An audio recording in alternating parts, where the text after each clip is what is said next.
Prince Harry and Meghan Markle feel incredibly threatened by Tom Bower and his upcoming book, Betrayal. And how do we know this? Why Harry and Meghan have essentially promoted him, basically saying that he's deranged, a conspiracy theorist, and a stalker. What makes this story interesting is not just what Tom Bower wrote. It is how quickly the response arrived. The book is not even out yet, and the pushback is already underway. Before readers have the full text in front of them, excerpts have started circulating, and the reaction from Harry and Meghan's camp feels like an attempt to define the book before the public can. But that's not what Tom Bower is doing. Tom Bower is being a journalist here and reporting the facts, and the facts terrify Meghan Markle especially. She can't deal with them. She has to live in her delusional fantasy. What is the real tension here? This is not only a dispute over facts, it is a dispute over who gets to control the story. Bower's new book, Betrayal, Power, Deceit, and the Fight for the Future of the Royal Family, is due for release on March 26th. But after a March 13th serialization in the Times, the Sussex camp moved fast. In People, their spokesperson dismissed Bower's work as something that had crossed from criticism into fixation, accusing him of building elaborate theories about people he does not know, and describing his material as deranged conspiracy and melodrama.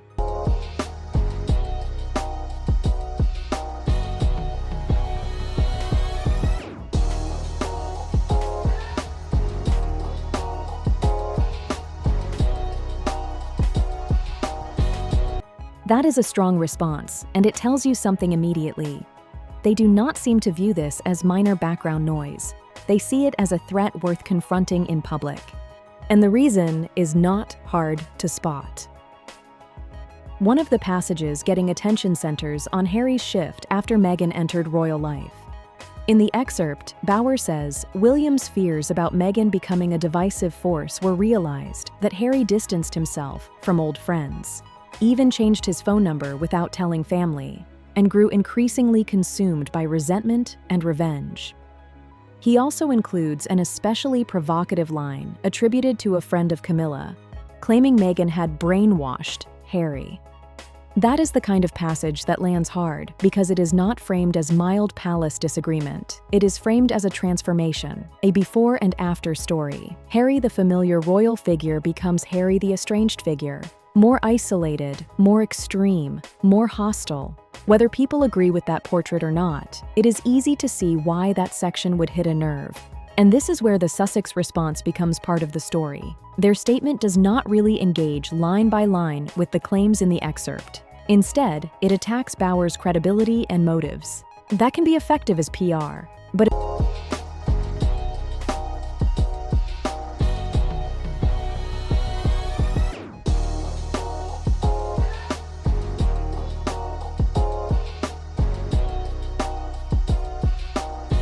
it also suggests they understand the danger here. If the public starts treating the book as sourced rather than sensational, then dismissing it becomes much harder. That is why this does not feel like a casual media skirmish. It feels like preemptive damage control. The second reason this excerpt matters is that it moves beyond family drama and into Invictus, which is much more sensitive terrain. Criticism of the royal feud is one thing. Criticism of an event tied to wounded veterans is something else entirely. According to the excerpt, Bower attended the opening wheelchair basketball match between Nigeria and the United States at the Vancouver Convention Center and describes a scene that, in his telling, was bleak and underwhelming. He writes that only 43 paying spectators were in a venue set up for more than 2,000, while roughly 100 people brought in by organizers were positioned around the Sussexes when they arrived, creating a very different impression for cameras. He also describes a Nigerian delegation frustrated by visa issues, with key players and a coach reportedly denied entry to Canada. Then comes the most contentious part of all. Bower writes that the American team, described as suffering from PTSD rather than visible limb loss, played in wheelchairs, won 24-0, and later got up and walked away after leaving the court.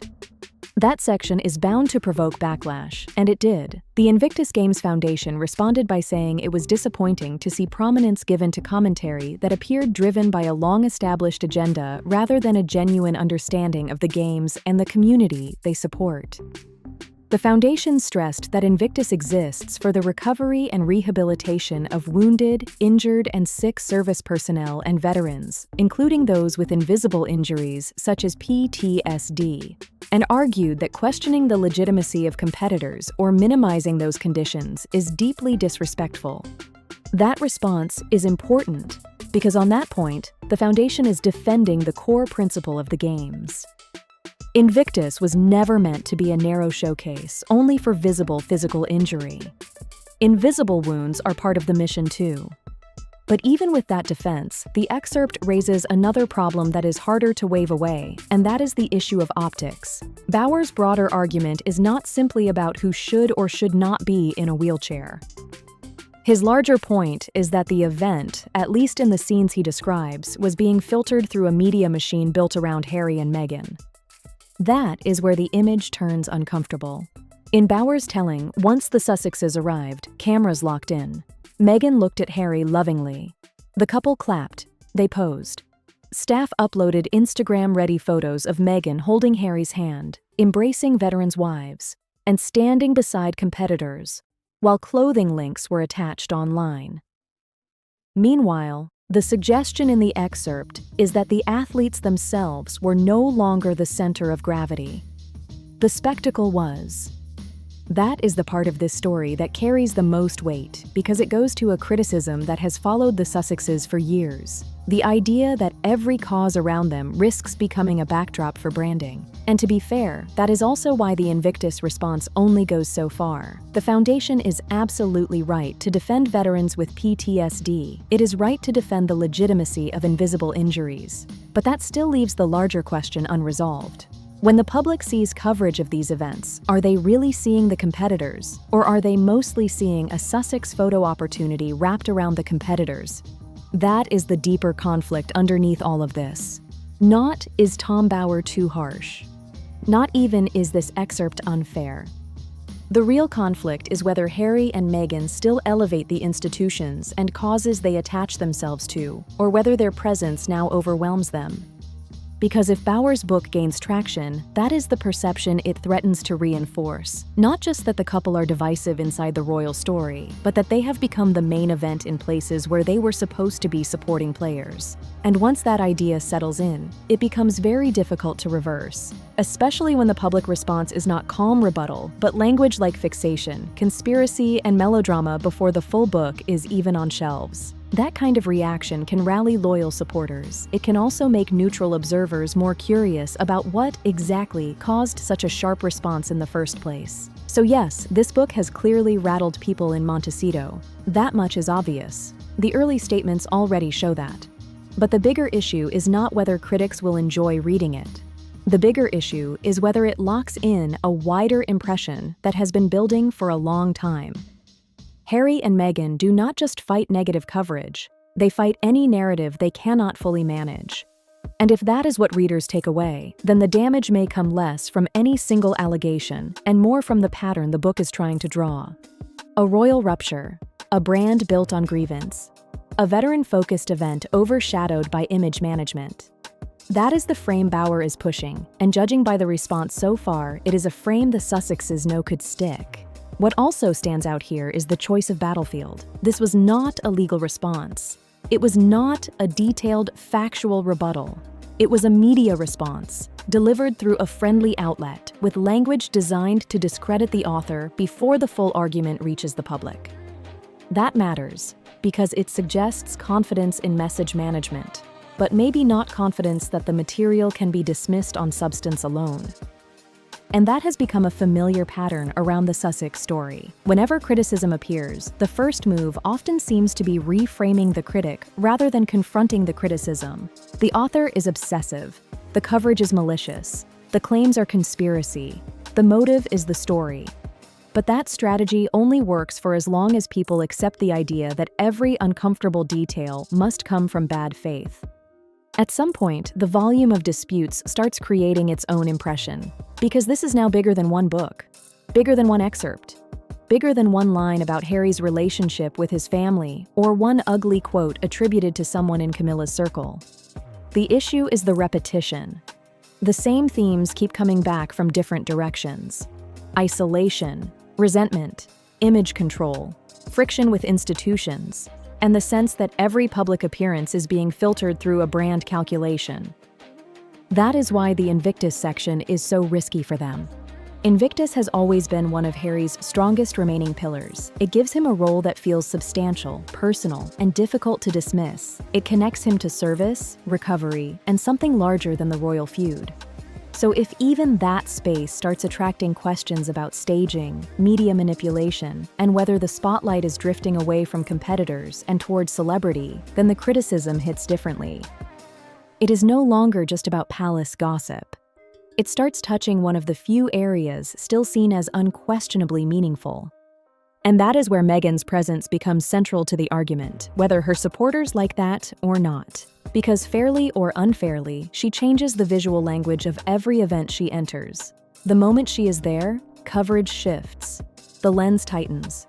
The story becomes not just what happened, but how she looked, what she wore, how they interacted, what gesture was captured, what expression made the cut. That may be useful for attention, but attention is not the same thing as purpose. In fact, sometimes it works against purpose. A veterans event cannot really afford to feel like a lifestyle spread with a humanitarian backdrop. That is the danger in Bauer's account. He is not simply saying the games were poorly attended in one moment, or that the atmosphere in the arena felt flat. He is suggesting that the machinery surrounding Harry and Meghan can distort the mission of the thing itself. Once that accusation enters the conversation, every polished image starts to look less like support and more like curation. And that is a hard perception to shake, because the modern audience is very alert to performance. People understand how photo narratives are built now. They understand selective angles, carefully timed releases, social content designed to direct emotional response. So when Bauer describes a nearly empty venue presented in a way that implies energy and significance, he is speaking directly into a wider public suspicion about curated celebrity reality. That may be why the language from both responses feels so defensive, not because every line in the excerpt is automatically true, but because the underlying accusation is dangerous even when debated. The accusation is that the image and the reality are drifting apart. And once people start looking for that gap, they tend to find it everywhere. And in the end, that may be the most revealing part of this entire saga. Not the book itself, not the headlines, not even the statements. It is the pattern. Every time a new challenge appears, the same instinct kicks in. Control the framing, attack the source, manage the optics, keep the spotlight moving. But that only works for so long, because eventually the public stops focusing on the individual denial and starts noticing the larger cycle around it. And that is where this gets serious, because when every criticism is treated like sabotage, every uncomfortable detail like a smear, and every damaging account like a conspiracy, it stops looking like resilience. It starts looking like fear. Fear that the version being sold to the public cannot survive too much scrutiny. Fear that once the polish cracks, what people see underneath is not a misunderstood fairy tale, but a machine built on grievance, image, and constant narrative warfare. That is why this book matters. Even before release. It is not just offering new claims, it is testing whether the Sussex brand can still overpower a damaging story on force of messaging alone. And judging by how fast the defenses went up, this one may have landed closer to the target than they want anyone to believe. Because if the strongest response they have is to discredit the messenger before the full message is even out, then that tells its own story. A very loud one. This was never just about royal fallout. It was about what happens when a couple spend years trying to control every lens pointed at them, only to discover that some narratives cannot be managed forever. Some questions do not go away. Some patterns become too visible. And once that happens, the image stops leading the story. The story starts leading the image, and that is when things get dangerous. Because if readers come away seeing not victims of relentless scrutiny, but architects of their own chaos, then the damage from this book will not be temporary. It will harden into reputation. And reputation is much harder to rewrite than press coverage. So now the countdown is on. Not just to a release date, but to a reckoning. A moment where the branding, the statements, the careful placement, and the polished appearances all have to compete with something much harder to suppress. A narrative that feels believable. And if that narrative sticks, Montecito does not just have a PR problem, it has a credibility problem. That is the difference. And that is why this story is not cooling down anytime soon. If you want more sharp breakdowns like this on the stories everyone is watching but few people are really unpacking, keep it locked to BarzBuzz. Because when the image slips, that is where the real story begins. If this saga had you shook, wait till you see what's next. You already know what it is. BarzBuzz got the real, raw, and unfiltered breakdowns, so don't forget to like, subscribe, drop a comment, and share this with someone who needs to catch up.